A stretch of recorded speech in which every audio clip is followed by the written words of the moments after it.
जय हिंद बच्चों। आज का क्लास वियना सम्मेलन। वियना सम्मेलन में मेटरनिख ने किस प्रकार जो नेपोलियन बोनापार्ट का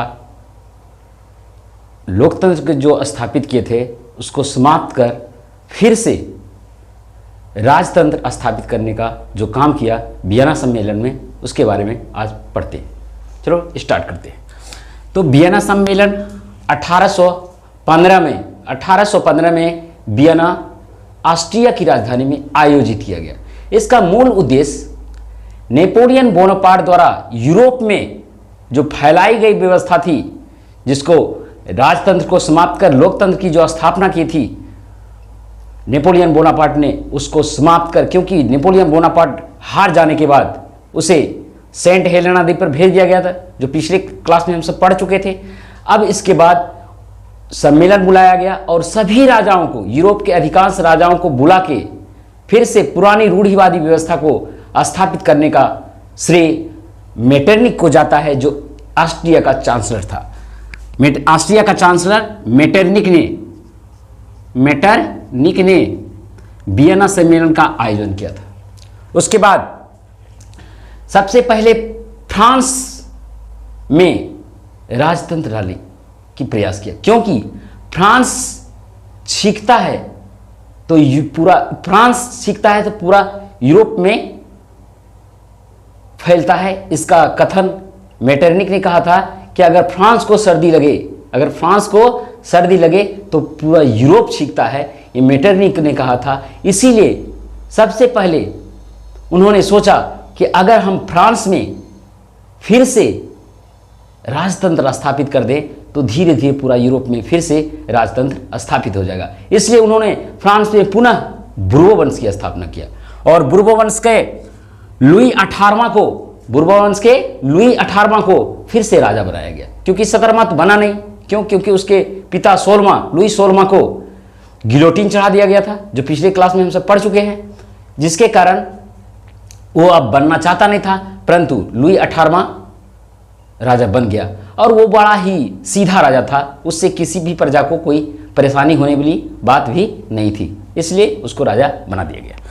अब लुई 18वां तक तो ठीक ठाक रहा, परंतु ज्यों ही उसका देहांत हुआ, लुई 18वां मरा, उसके बाद उसका उत्तराधिकारी बना चार्ल्स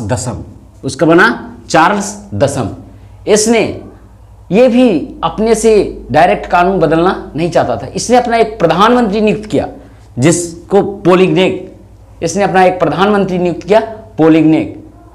उसने एक संविधान में एक संशोधित करके एक नियम पास किया, एक विशेषाधिकार कानून लाया। कब? 25 जुलाई 1830 को पोलिग्नेक ने एक विशेषाधिकार कानून लाया। फिर से वही पुरानी रूढ़ी पद्धति, जिसमें अमीर वर्गों को कुछ विशेष अधिकार दिया गया, कर नहीं देना पड़े, सारे कर गरीबों को भरना पड़े। तो इस प्रकार फिर से फ्रांस में एक क्रांति हो गई और इस क्रांति, इतना भयानक क्रांति हुई कि ये चार्ल्स दसम और पोलिग्नेक को दोनों को भागकर इंग्लैंड जाना पड़ा। कहाँ जाना पड़ा? इंग्लैंड जाना पड़ा। उसके बाद ये जब चले गए तो इसके बाद फिर अब बुर्बो वंश के जगह पर अब दूसरा वंश आया, आर्लिहेंस वंश। अब फ्रांस पर अपना शासन स्थापित किया और इसका राजा बना लुई फिलिप। आर्लिहेंस वंश के अब शासक कौन बना? Louis Philippe. और इन्होंने भी अपना एक प्रधानमंत्री नियुक्त किया, अपना प्रधानमंत्री बनाया गीजो को। इसने क्या किया? इसने इसके आने के साथ जो विशेषाधिकार कानून बनाया गया था, विशेषाधिकार जो बनाया था पोलिग्नेक ने, उसको समाप्त कर दिया, उसको समाप्त करने का काम किया। ये भी बहुत दिनों तक शासन किया, 1830 से 1848 तक ऐसे ही शासन करते रहा। इसने भी कोई खास काम नहीं किया और ये भी धीरे धीरे अमीरों के प्रभाव में आने लगा, जिसके कारण वहाँ पर फिर से एक बार क्रांति हो गई। और क्रांति हो गई 1848 की क्रांति हुई। उससे पहले थोड़ा सा देखते हैं। 22 फरवरी 1848 को पेरिस में एक भोज का आयोजन किया गया। क्यों? क्योंकि ये भी परेशान था इससे ये भी परेशान था, इसको भी हटाना था। इसलिए एक भोज का आयोजन किया, उसका भोज का आयोजन किया था थियर्स ने, एक भोज का आयोजन किया। इसी के माध्यम से सबसे चंदा ले लेके एक भोज का आयोजन किया। अब धीरे धीरे ये भोज का आयोजन किया तो उसके बाद उसको अच्छा लगा नहीं उसके राजा को, परंतु ये भोज में इतने लोग जुटे थे कि एक बार फिर से प्रदर्शन इतना भयानक हुआ कि इसको लगा कि अब की बार मेरा ही नंबर है। ये दोनों भी भाग गया, ये दोनों भी भाग के चला गया, ये भी दोनों भाग के इंग्लैंड चला गया। अब क्या होता है, अब 1848 24 फरवरी 1848 में राजतंत्र पूर्ण रूप से फ्रांस में समाप्त हो जाता है। अब क्या हुआ, अब राजा बना, समाप्त करके फिर से चुनाव करके राजा बनाया गया नेपोलियन तृतीय। नेपोलियन बोनापार्ट नहीं, नेपोलियन बोनापार्ट समाप्त हो गया, अब आया नेपोलियन तृतीय, इसे राजा बनाया गया और नेशनल असेंबली की स्थापना की। किसकी स्थापना किया गया? नेशनल असेंबली की स्थापना किया गया। अब गणतंत्र की स्थापना होगी, राजतंत्र समाप्त, अब फिर से गणतंत्र की स्थापना हुई। अब क्या, मतदान देने के अधिकार 21 वर्ष या 21 वर्ष से अधिक पुरुषों को, महिलाओं को नहीं, पुरुषों को मताधिकार देने का प्रावधान किया गया संविधान में। अब क्या हुआ, अब इधर मेटरनिक जो ऑस्ट्रिया का चांसलर था, जब फ्रांस में ये क्रांति हुई, जब ये फ्रांस में क्रांति हुई तो इससे प्रभावित ऑस्ट्रिया भी हुआ, ऑस्ट्रिया भी वहां पर क्रांति हो गई और ऑस्ट्रिया में क्रांति हो, मेटरनिक को भी भाग के जाना पड़ा। कहाँ? इंग्लैंड। सब इंग्लैंड ही भागता था, क्यों? क्योंकि वहां पर राजा को बहुत सुरक्षित रहते थे, उस पर जनता पर वो कोई किसी भी प्रकार का रुकावट नहीं डालते थे, इसलिए सारे के सारे भागने का काम इंग्लैंड ही करता था।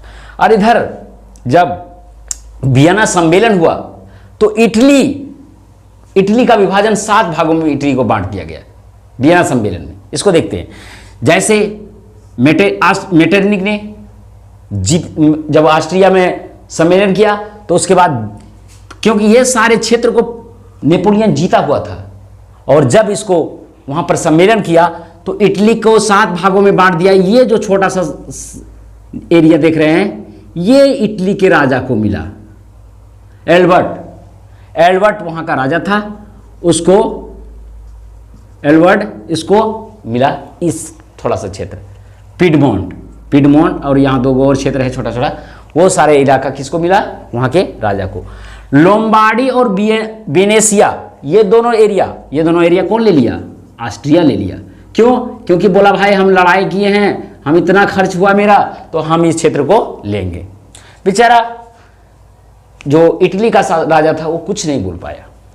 अब ये जो थोड़ा सा नीचे वाला क्षेत्र, ऊपर वाला क्षेत्र तो ले लिया, और ये जो 3 क्षेत्र देख रहे हैं, ये भी ऑस्ट्रिया के राजकुमारों में, ये तीनों पार्मा, मोडेना, टस्करी, ये तीनों भी ऑस्ट्रिया के ही राजकुमारों को दे दिया गया। वो भी उसी के अधिकार में, मान लीजिए ये भी उसी के अधिकार में चला गया।